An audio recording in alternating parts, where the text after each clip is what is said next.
Episode की starting में हम देखते हैं लूसी अब हिकारू के साथ में ही रहने लगी थी और वो हिकारू की काफी हेल्प भी करती है, जिसमें लूसी अपने मैजिक की हेल्प से बाथरूम में लाइट भी लगा देती है। और फिर जब हिकारू और लूसी खाना खाते हैं तो लूसी हिकारू से पूछती है, तुम्हें इतना फीका खाना पसंद है क्या? जिस पर हिकारू शर्माते हुए कहता है, जिस पर हिकारू बताता है, मेरे पास अभी तक नमक नहीं है, इसलिए मुझे मजबूरी में फीका खाना खाना पड़ रहा है। हिकारू की यह बात सुनकर लूसी हिकारू से कहती है, तुम इतने डफर हो क्या? जब तुमने पानी के लिए कुआं खोदा था तब जमीन के बीच में ही ढेर सारा नमक पड़ा था। तुम उस नमक को लेते और पानी में मिलाकर उबाल लेते तो तुम्हें नमक मिल जाता। लूसी की ऐसी बातें सुनकर हिकारू कहता है, मुझे माफ करना, मैंने इस पर ध्यान ही नहीं दिया। फिर काफी दिनों तक ये दोनों एक दूसरे की हेल्प करते हैं और नई नई सब्जियां भी उगाते हैं और लूसी के लिए वो मेडिकल हर्ब्स भी उगाते हैं। लेकिन एक दिन जाबूटोन फिर से खतरे की घंटी बजाती है। घंटी सुनते ही ये दोनों जंगल की ओर जाते हैं, जहाँ पर भेड़ियों ने फिर से एक लड़की को घेर रखा था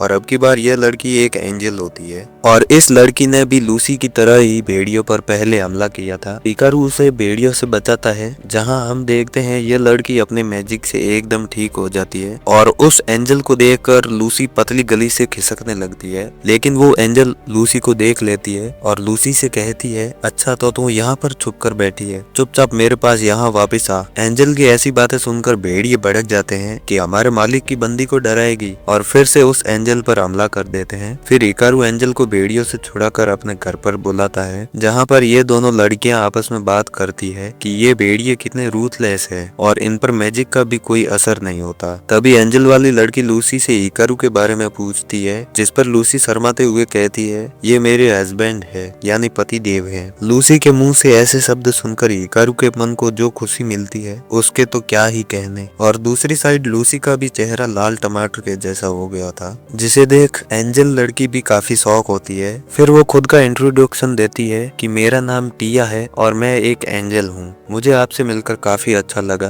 तभी हिकारू टिया से पूछता है, आखिर तुम लूसी के पीछे क्यों पड़ी हो? जिस पर टिया बताती है, इस लड़की के ऊपर एक बाउंटी है क्योंकि इसने अपने रिसर्च के चक्कर में पूरे टाउन को तोड़ फोड़ दिया था। जिसके जवाब में लूसी बताती है, हाँ मैंने तोड़ा था, लेकिन पहले मैं एक नोबल के यहाँ पर काम करती थी जो मेरे को मेडिसिन और ड्रग्स बनाने को बोलता था और वो इतना ज्यादा मेरे से काम करवाता था कि मैं बहुत परेशान हो गई थी। मैंने उसे सबक सिखाने का सोचा, लेकिन थोड़ा सा 19-20 का फर्क रह गया और उस जगह पर एक बड़ा सा धमाका हो गया और उसके बाद जो भी मेरे को परेशान करता तो मैं वहाँ पर एक छोटा सा धमाका कर देती। उन धमाकों की वजह से मेरे को वहाँ से भागना पड़ा क्योंकि टिया मेरे पीछे पड़ गई थी और ये मेरे से थोड़ी सी ज्यादा ताकतवर भी है। फिर लूसी टिया से पूछती है, क्या तुम यहाँ पर मेरे साथ रहना पसंद करोगी? और उसके बाद में लूसी टिया को सब्जियां दिखाने के लिए जाती है और कहती है, क्या पता तुम्हें ये सब देखकर यहाँ पर रहने का मन कर ले। और तभी गलती से टिया जाबूटोन को देख लेती है, जिसे देखकर टिया डर के मारे नीचे गिर जाती है और टिया को इस तरह गिरते हुए देखकर लूसी हंसते हुए कहती है, मैंने भी कुछ ऐसा ही सोचा था कि तू इस डीमन स्पाइडर को देख के जरूर नीचे गिरेगी। और फिर वो लोग सब्जियों को हार्वेस्ट करने लगते हैं, जहाँ पर टिया भी काफी सारी हेल्प करती है। लेकिन लूसी से वो अकेले में कहती है, मेरी जैसी एंजल से तू ये सारा काम करवा रही है, इसका बदला तो मैं लेकर रहूंगी। फिर शाम होते होते वो काफी सारी सब्जियां जमा कर लेते हैं, जिससे वो काफी गंदे और थक भी जाते हैं।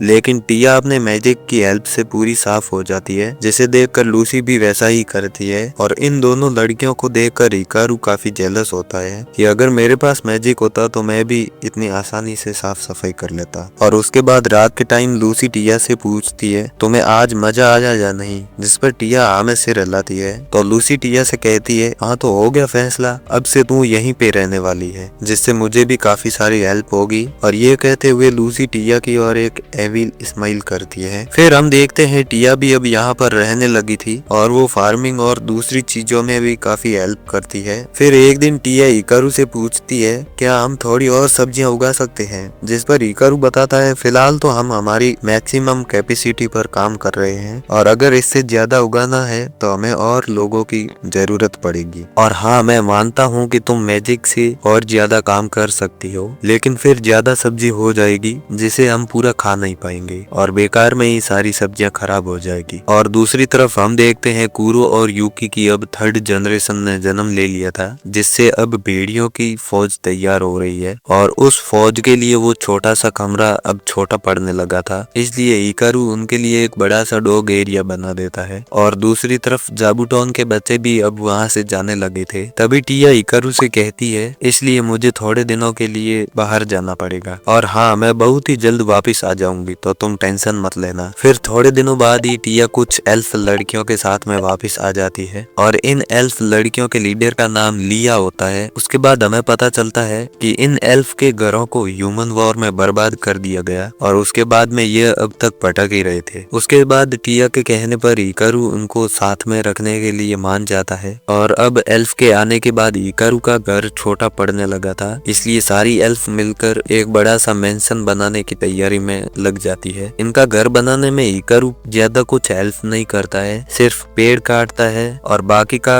काम तो एल्फ ही संभाल लेती है, क्योंकि इनको हिकारू से ज्यादा जानकारी होती है। वो अपने नॉलेज से एक बड़ा सा घर बना देती है जिसमें मैजिक से लाइट भी होती है और किचन, डाइनिंग हॉल और साथ में स्टोरेज रूम भी होता है। और इस घर को बनाने में तकरीबन 10 दिन लगे थे। और दूसरी साइड इतना अच्छा घर देखकर हिकारू जेलस हो जाता है, क्योंकि उसका घर अब इसके सामने बहुत छोटा लग रहा था। और अब एल्फ के आने के बाद फार्मिंग में भी काफी हेल्प होती है और दूसरी साइड एल्फ माइनिंग और हथियार भी बना सकती है, जिसके लिए वो एक बड़ी सी भट्टी बनाती है और हथियार बनाने का काम चालू कर देती है, जिसमें वो सबसे पहले बर्तन बनाती है। और उन बर्तनों को देखकर हिकारू कहता है, तुम तो सच में काफी अच्छा बर्तन बना लेती हो। जिस पर एल्फ हिकारू से कहती है, हम कुछ चीजें नहीं कर सकते, जैसे एक जगह पर सेटल होना और बच्चे पैदा करना। इस पर हिकारू कहता है, सेटल तो तुम हो गए और रही बात बच्चे पैदा करने की, तो वो भी जुगाड़ कर ही लेंगे। और इसी तरह हिकारू के दिन भी चल रहे थे। तभी एक दिन एल्फ हिकारू से पूछती है, वो गेहूं वाले खेत अब नहीं है क्या? जिस पर हिकारू कहता है, हाँ अब नहीं है, लेकिन उन गेहूं को मैंने आटे में बदल दिया है, जिससे उसको स्टोर कर सकूं और वो खराब भी ना हो। तो एल्फ हिकारू से बोलती है, क्या मैं उस आटे से ब्रेड बना सकती हूँ? तो हिकारू कहता है, हाँ बनाओ, तुम्हें जैसा ठीक लगे वैसा करो। और हिकारू की परमिशन मिलते ही एल्फ ब्रेड बनाना चालू कर देती है। थोड़ी देर बाद सब उस ब्रेड को खाते हैं और काफी तारीफ भी करते हैं। और हिकारू को तभी याद आता है और वो सबसे पूछता है, क्या हम जिस जमीन पर रह रहे हैं वो किसी के अंडर में है क्या? तो लूसी बताती है, वैसे तो ये जमीन डीमन लॉर्ड के अंडर में है, पर क्या तुमने यहाँ पर घर बनाया तब तुम्हारी किसी ने हेल्प की थी? अगर किसी ने हेल्प नहीं की है तो ये जमीन अब तुम्हारी है, तुम टेंशन मत लो। उसके बाद हिकारू एक चैन की सांस लेता है और रात को तीनों लड़कियां हिकारू के बारे में बातें करती हैं कि हिकारू कितना काइंड और हेल्पफुल है, मतलब सारी पॉजिटिव बातें। और दूसरी साइड हिकारू लकड़ी के कप बनाते हुए सोचता है, मैंने रिवर के बारे में तो सोचा ही नहीं, मुझे कल सुबह इसके बारे में सबसे बात करनी चाहिए। और एपिसोड 3 यहीं पे एंड हो जाता है। अगर आपको ये वीडियो अच्छा लगा हो तो एक लाइक और एक सब्सक्राइब जरूर कर देना। मैं मिलता हूँ आपको अगले वीडियो में,